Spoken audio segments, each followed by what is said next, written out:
Alright guys, this is Chatterbox Reviews, coming at you guys with my review for Salvation, Season 2, Episode 1.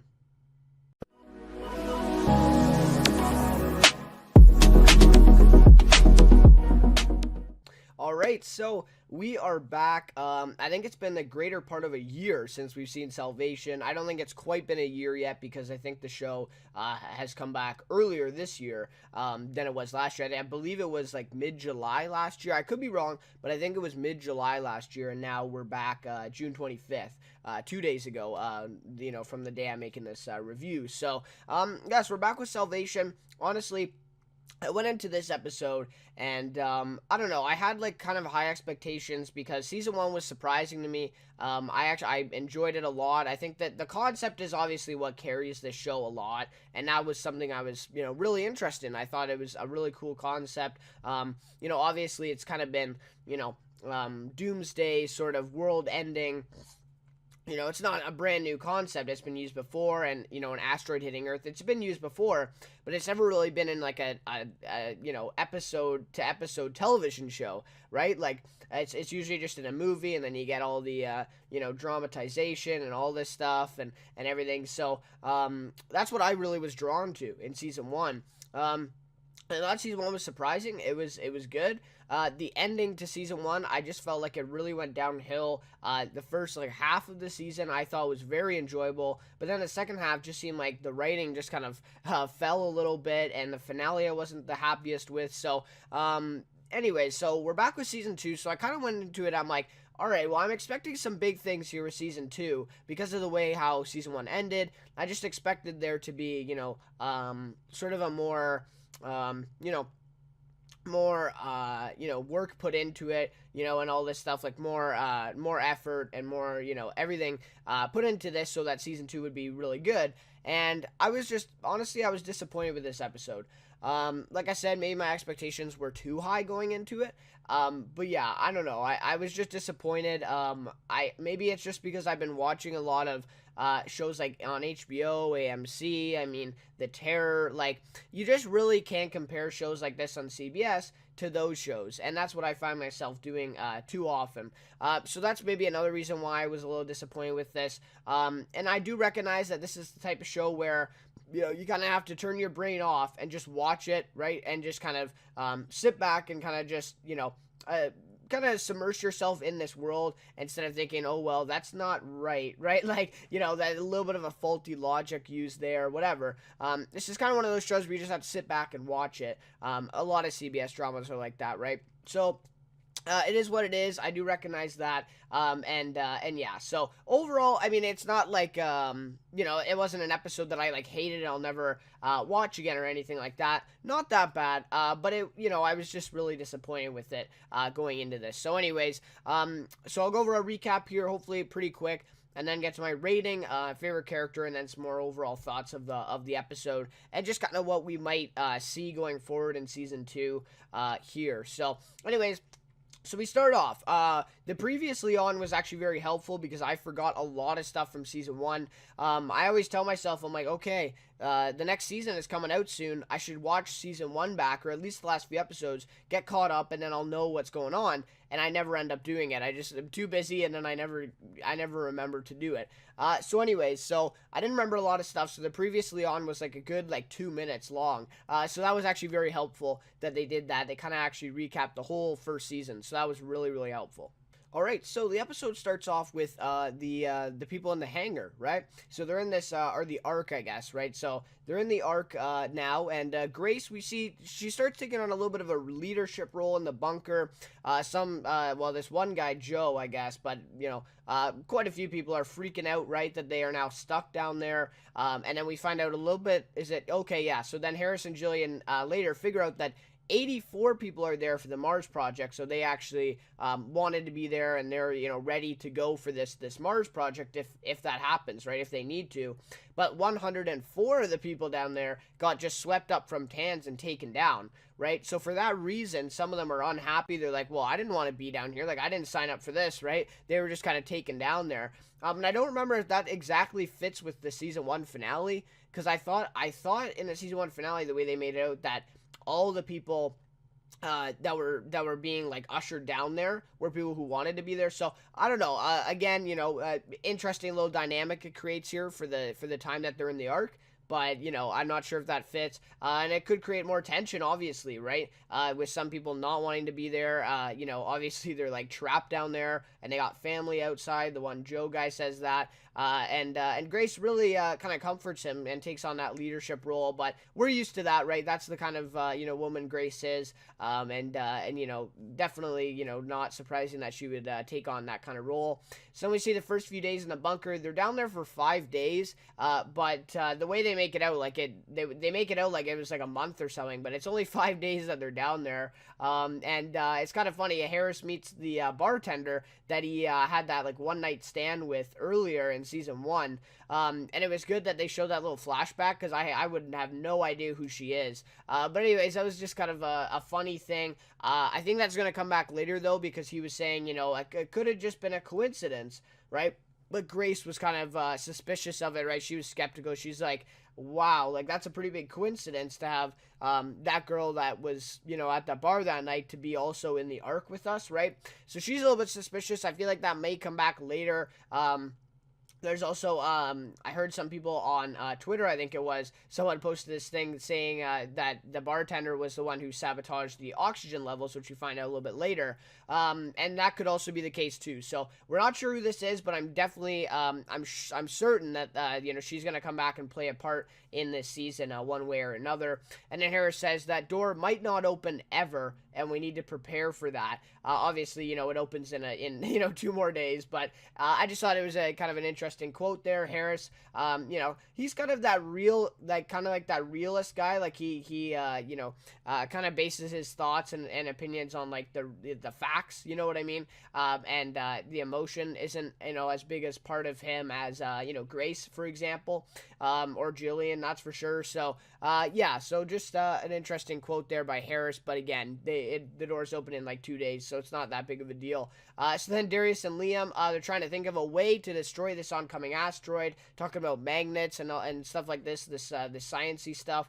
I actually forgot how high tech they made this show. Looking back for season 1, I just forgot about it, but they do a lot of lingo and scientific development and stuff like that within the episode. And it's just kind of funny the way they talk so fast about it. So that's definitely good. But anyways, so they're trying to think of a way to destroy it. But meanwhile, then we see the president and the rest of the men and women, but they're in that sort of room that we've seen earlier, the kind of like Samson, kind of like operating room, I guess, or whatever, kind of the underground bunker of their own. And so they're trying to destroy the missiles that are fired by the Russians against them. And I totally forgot about this too from season 1. But anyways, so they succeed and they destroy all the missiles but one. So one missile makes it by and doesn't get destroyed, and it's headed right for them. So then we kind of end there. Then we get a commercial break, and I think then we got like the intro a little bit, like the salvation on the screen or whatever, their little intro there.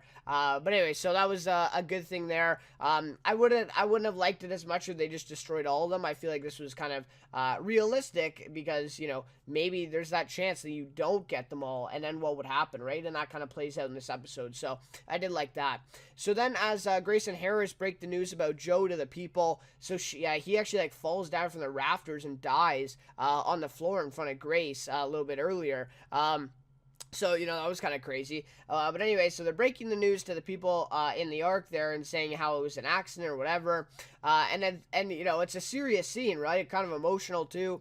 And then suddenly Grace starts laughing uncontrollably, right? And, she just starts laughing, and then the others start laughing as well. And you're like, what's going on, right? Like, I had no idea, what's going on here. And then Harris, right away, he recognizes the effects from his training, he says, and he says the oxygen has been compromised, right? And that is why they're, laughing or whatever. And he says that they could all die as a result if he doesn't find masks and, help people, right, from breathing in this oxygen. So obviously, really like huge thing happening right now. And Harris kind of walks away, and then Grace is kind of like falling down, and she starts to see Claire's ghost. So I really like this, that she's seeing Claire, and that they're not just playing off this event. They're not just blowing it off, because it was a huge moment in season 1, her shooting Claire and killing her to save Harris. But still, she killed her. So I really like that they're bringing her back, and kind of showing that it still means something to Grace. Like, this is a very meaningful event for her. She's obviously having, she's seeing this ghost of Claire, right? And then Claire says, "Karma's a bitch, isn't it?" Right? Because Grace thinks she's gonna die in that moment, and she kind of collapses. Obviously, she does live, of course, but in that moment, she probably thought that she was gonna die. So I like that, how Claire says, "Karma's a bitch," right? Because she killed her, and now she's gonna die from the oxygen level. So yeah, very interesting there. So we see the sequence that we saw at the very beginning of the episode. I really liked the timelines in this whole episode. That was probably the main positive for me. I really liked the way that they told the story this week. But yeah, so it was a nice touch, right? We saw all this stuff at the very beginning, the sequence with her kind of in that dream state, seeing Darius in the kitchen, and he's making breakfast for her or whatever. So we see that again, and then Grace wakes up, and the hangar is being opened at the top, right? And Darius walks in and starts to comfort her a little bit, and the men are calling him the vice president now, and we're like, what? Like, what's going on? And then Darius tells her, "We have a lot of catching up to do," right? So that was very good. I really liked, again, the way that this whole timeline works. It actually worked really well in the episode. So yeah, so Grace wakes up, and the hangar's being opened. So I'm guessing it's like a couple hours, I think, or maybe even just like not even an hour, since they all kind of like collapsed, and then it's open, right? So then we see what happened with the outside world, right? So we jump between timelines here. So now we're back before the oxygen level is compromised, right? So we're with Darius and Liam seeing the outside world, and then we've already seen what happened in the Ark in these 5 days, right? So again, cool ways, telling the story of this episode. So the Russian missile hit Lebanon, Kansas, right? So it caused very little casualties as it landed in a very small populated wheat field, right? And it's kind of mysterious, right? Because, like, why would the Russians target this place? And the president even says, Mackenzie says, why would the Russians want to blow up a nearly empty wheat field, right? Like, it doesn't make sense. Why would that happen? And so Darius walks in, and it's just, like, hilarious, typical, I don't know, like, this is just, oh my god, like, they're just having a conversation or whatever, and then Darius just walks in, like, just typical Darius. Him and Liam just, like, suddenly walk in, like, we didn't see how they traveled there, how they got there, them even talking about, going to see her or anything. Nope, they just walk in, and the scene plays out like, okay, again, kind of suspension of the brain here a little bit, but anyways, so he walks in, and he says it was a message, and says Resist is behind it, not the Russians, right? So Resist is the ones who targeted this wheat field. So suddenly then, Resist broadcasts a worldwide message. So this was, again, the Resist, like, group is just overblown to the top in this show. Like, honestly, like, this group that we saw of it, or like the main kind of leaders of the group, there was literally like 6 people, and they were all like kind of teenage, like, to 20-year-olds that were just like on these computers in this warehouse, like, and they can broadcast a worldwide message and hack into these sources and play these messages. Like, it just seems really unrealistic and kind of overblown. But anyways, it would be different if we saw like this huge location in some like abandoned place of all these hundreds of people all like on the computers hacking away and stuff like that.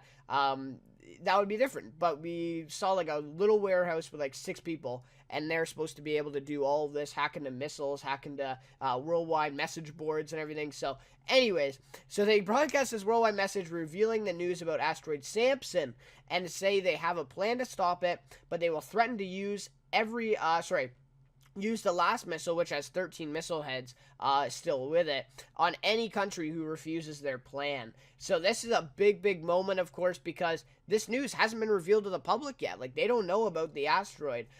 So yeah, very, very big thing here. And it was kind of cool how they showed it, though. Like, they showed like Times Square and the message being broadcasted like that. And it's again the old woman they're using, just like before, right, in season 1 where we saw that. So, kind of a cool thing there. But obviously, big. Like, this is a huge magnitude, issue here. So then Darius and Liam drive down the city streets. Again, I'm not sure why they're driving down the streets. It was just kind of, I don't know, like, where are they going, right? It was just kind of convenient for the plot. But anyways, so they're driving down the streets and they witness the chaos ensuing after Resist broke the news about the asteroid, right? So, obviously huge news. Now, I'm not sure if the public knew about the missiles being fired by Russia. I'm not sure if they knew that. I think they did. I think they did know that, but they didn't know about the asteroid yet. So, getting this news, like, first we're getting missiles fired at us by Russia, and now this asteroid is coming to wipe us out. Like, what is going on, right? If you, imagine you're in that position, like, what are you gonna do? Like, honestly, to hear that news, and also to hear that your government's been hiding it from you, that's a huge thing.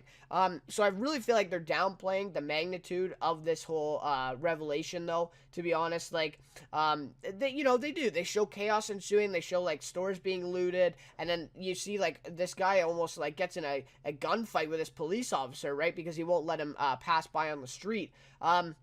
So things are happening, it's huge, but, really, at this point, in real life, if this happened, there would be riots, there would be, fires, there'd be more than just stores being looted and, people having arguments and stuff like that on the streets. It would be insane what would be happening. So really downplaying what is happening right now. And I feel like in season 1, they did well with that, because they kept, kind of obsessing over the fact that, no, this can't get out. The public can't know about it because this and this and this will happen. Right? And I felt like that was very reasonable. That was very realistic, right? That they would not want this to happen. But now, in season 2, they're like, oh, okay, people are looting stores and getting in arguments. No, I don't know. I just feel like that would never happen if in real life. But anyways, so then Darius gives this little speech, and he stands on one of the cars, and someone actually takes a video of it, and it goes viral. So Darius stands, he's already a well-known guy, right? But he's not really well-known for, speaking and, and giving stuff like this. And it actually goes viral, right? So this is kind of what drives him to be kind of a figure, right? And then that's why the president asks him to be her vice president later on.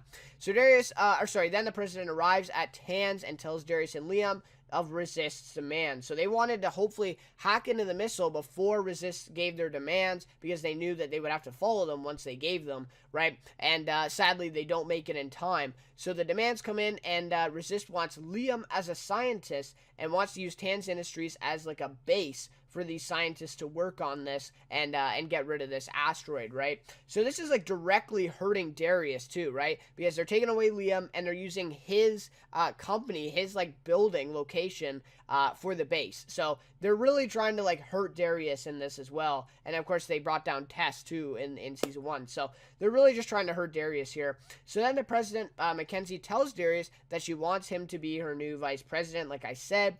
And obviously, I don't know, I felt like obviously it's a little bit unrealistic, but I felt like it was appropriate just because of the speech that Darius gave. He's kind of becoming a figure right now, and also he's the kind of guy that they need right now to kind of comfort people and work on a problem, or solve the problem of this asteroid, right? So I really feel like it was appropriate, maybe not realistic, but very interesting thing here. So he accepts and he takes the oath to be the vice president, and just at this moment, Liam finds out that the oxygen levels in the Ark are diminishing, and they must open it to save everyone. And then this is where the timelines connect, and now we are back on one timeline. So again, really like the way they told the story this episode. So Liam finally finds how Resist got a connection to the Russian missiles. And how they are controlling them, right? So this means once he finds this, that they can control them for themselves, and then they won't have to worry about Resist. Resist will have nothing to threaten anymore, right? So they probably don't even have to follow their demands. So Liam then continues hacking into the code, right? He's about to execute the command, but Darius stops him just in time as he recognizes that it's a trap, right?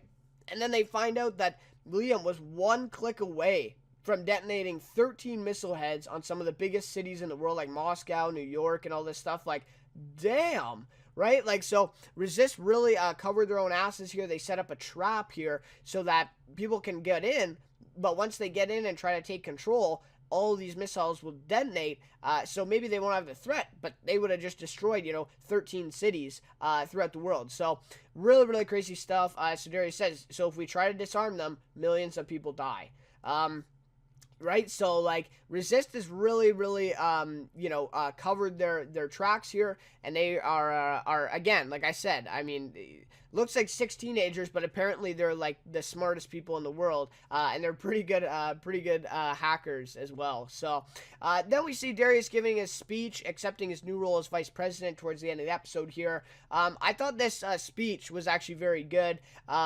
Just the whole scene was really awesome. It was kind of chilling, honestly. Like it was really good. This was maybe one of my favorite scenes of the episode. He says, in the words of the great FDR, the only thing we have to fear is fear itself. We will not go gentle into that good night. We will fight with every fiber of our beings. And then he says, we will prevail. And that's how it ends. So obviously Grace helped Darius write the speech, right? And don't even get me started on that scene with Grace and Darius where he's editing the speech or whatever, and then Grace like starts almost in tears and says, like, what happened to our relationship in the finale? I told you this. Like, really, like, I don't know. I really did not like that scene. I just thought that was very, I don't know. Like, I mean, Jennifer Finnegan, she gives a great performance in the show. Honestly, she deserves a better role in other shows. But honestly, because she's a really great actress, she gives a great performance in the scene. But it's just so unbelievable that it even given her great performance, you just can't buy it. But anyways, great speech from Darius, giving people that much needed hope, right? And he's already taking on that role of vice president already, right? Like he's doing his job already. With just giving this speech and being assumed to his new role. Right, so anyways, really liked that scene. I really did, and I liked the way he kind of like took off his tie and sat there. Right, he's not a typical vice president. Right, he's gonna get the stuff done and give people some hope, right, that they need. So anyways, felt like that was a very good scene. So then we get the last sequence of the episode, just some things kind of piecing together here in the last couple of minutes. So we see Jillian leaves Liam to live with Grace as she's Darius's new assistant. Right, so I don't know exactly why she moved out from Liam, because he lives close to Washington anyways, I think. So I'm not really sure why she just left them. But anyways, it's not like the end of a relationship or anything, but she's just gonna leave and live with Grace instead, so that she can be closer to Darius, being his new assistant, which is interesting. I like that, giving Jillian a little bit more of kind of a responsibility this season. Last season she was just kind of like I don't know, like the best comparison I can think of is like Rachel in Suits. If you haven't seen Suits, obviously you wouldn't get this, but basically she's like the partner of one of the main characters who all the time is just kind of really, really emotional about things, and she takes the emotion approach pretty much every time and everything that happens. So that's what she was in season 1, but now they're giving her a bit of a responsibility here. So I hope that she's going to be a better character this season.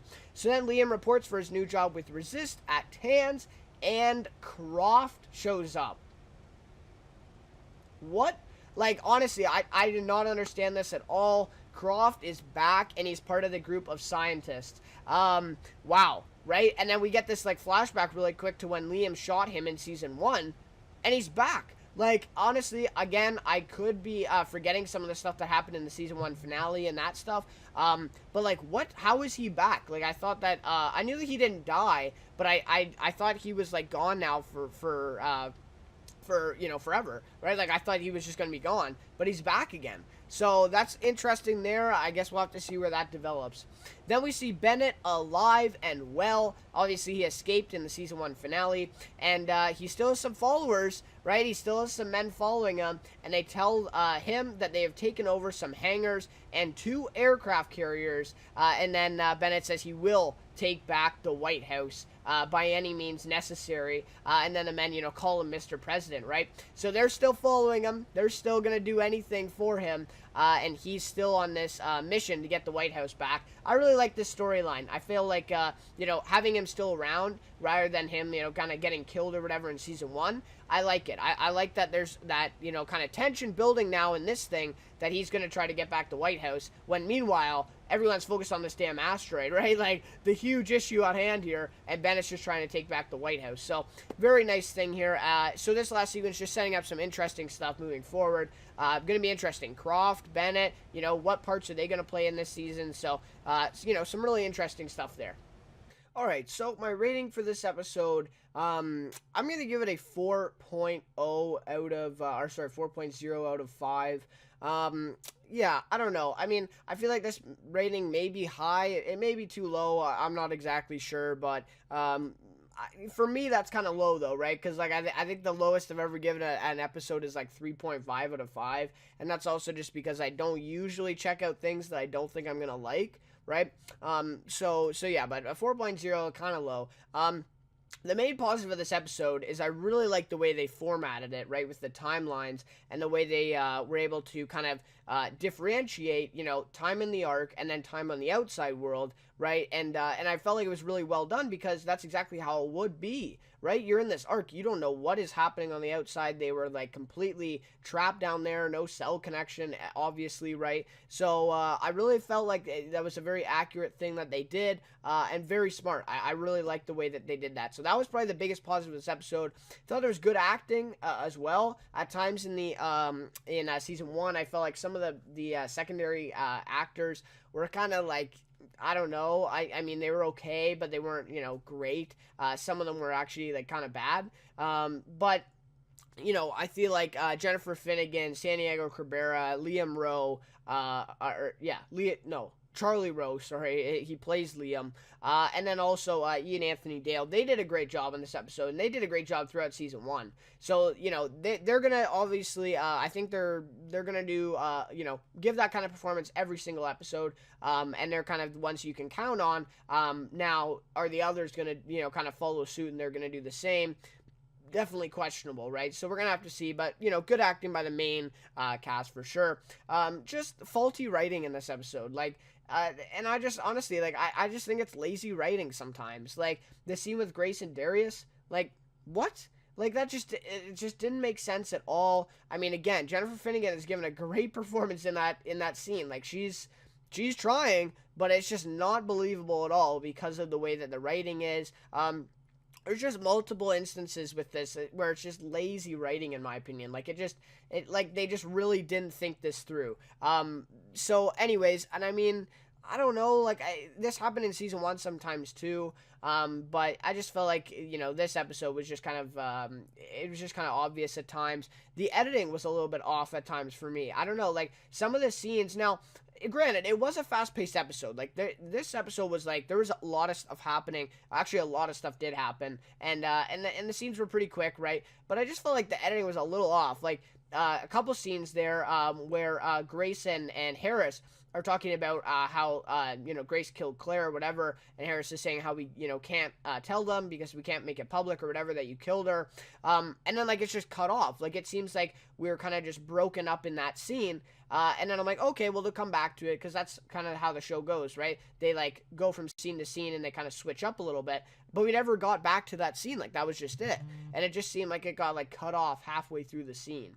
So, I don't know if that's editing or, like, that's just writing again. I'm not sure. But a couple of the scenes were kind of like that where I just felt like, no, like, we need a little bit more time in this scene. I want to see these characters together. And just because of maybe how fast-paced it was and how much stuff they wanted to put in this episode, they just got cut off at bad times. So, anyways, and to me, overall, it just seemed like the episode was just really kind of rushed. Again, I don't know. I just felt like that. I just felt maybe it's because CBS wanted them to come back earlier. Maybe they weren't quite ready. Although would be like the first episode they shot, and it would have been like months ago, I would think. But yeah, I don't know. It just seemed really kind of rushed. It didn't seem like kind of a final product. Like they didn't spend months and putting this together and making sure everything made sense, making sure the editing was all right and stuff. Just kind of seemed like a little bit pushed out. But anyways, again, I don't know. I feel like I'm being really harsh in this review. I didn't hate it. Like I do like the show. I just felt like there's like glaring things here where it's like you kind of start to expect a little bit more, especially now we're in season 2. I just have high expectations now for this show being renewed and getting a second season, and they're not quite meeting those. So anyways, and Croft back again. I'm kind of on both sides. I'm kind of okay with it, and I'm kind of not, but we'll just have to see how it plays out. I'm not sure where they're going to take it, but again, the whole Croft storyline, we got it last season, so I really hope that they don't take the same approach this season, because I'm tired of the same storyline, being repeated again, but we'll have to see. I'm not sure exactly how they're going to handle it, so I'm not going to, say that it's a bad decision to bring him back yet, because I don't know if it is yet, right? So, anyways, just an interesting thing there. Favorite character for this episode is going to be Darius Tan's Santiago Cabrera. He's doing a great job. And Darius Tan's really, really, likable character in this episode. Giving people hope, accepting the new vice president role, which is pretty crazy. And all this stuff. So we'll have to see him going forward, because obviously, like, he's going to be in the White House now, and he's not really going to be at Tan's Industries to help out Liam or anything like that, right? So we'll have to see where his character goes from here. But a really, really good performance from Santiago Cabrera this episode, and I have no doubt that he's going to keep bringing it each episode as we go forward. But anyways, again, I was just really disappointed, or not really, but a little disappointed with this episode. I just felt like it could have been better. And honestly, I said this in season 1. I don't know how this show can really continue and go a long way with this concept. I mean, once they figure out this asteroid and it either hits Earth or it doesn't, that's pretty much the show. Right? Unless they go with this and they actually like go to Mars or something like that, and they actually follow that storyline. But honestly, I don't really understand how they can get even a season 3 now out of this, unless they throw like a curveball at us and they twist up the storyline like going to Mars. So that's the thing. That's the problem with this show with me. I like it right now, but I just don't understand where they're going to take it in the future. And that's why I was a little bit skeptical at season 2, because I'm like, what can they show that they didn't in season 1, whatever, right?